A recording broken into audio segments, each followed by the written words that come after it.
ಕಲಿಕೆ. ನಮಗೆ ಸಂತೋಷವಾದಾಗ ಎಲ್ಲರಿಗೂ ಅದನ್ನು ಹಂಚಬೇಕು. ಆದರೆ ದುಃಖವನ್ನು ಯಾರಲ್ಲಿಯೂ ಹಂಚಿಕೊಳ್ಳಬಾರದು. ನಾವು ಸಂತೋಷವನ್ನು ಹಂಚುವುದರಿಂದ ದುಃಖ ಬಂದಾಗ ಸಹಿಸುವ ಗುಣ ನಮಗೆ ಬರುತ್ತೆ. ಇದೊಂದು ರೀತಿಯಾದಂತಹ ತ್ಯಾಗ.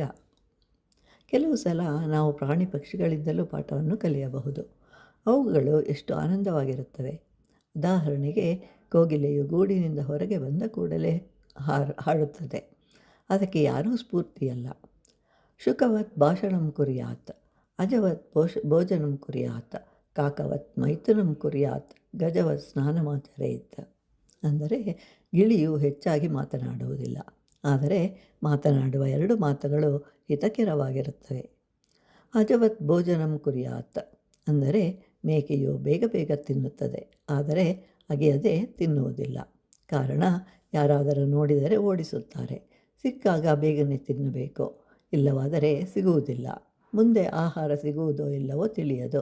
ಆದ್ದರಿಂದ ಅದು ಸಿಕ್ಕಾಗ ಬೇಗನೆ ತಿನ್ನುತ್ತದೆ. ಭಗವಂತ ಮೇಕೆಗೆ ಬೇಗನೆ ಅಗೆದು ತಿನ್ನುವ ಶಕ್ತಿಯನ್ನು ಕೊಟ್ಟಿರುವನು. ಸಿಹಿ, ಖಾರ, ಹುಳಿ, ಉಪ್ಪು, ಕಹಿ, ಒಗರು ಹೀಗೆ 6 ರುಚಿಗಳಿವೆ.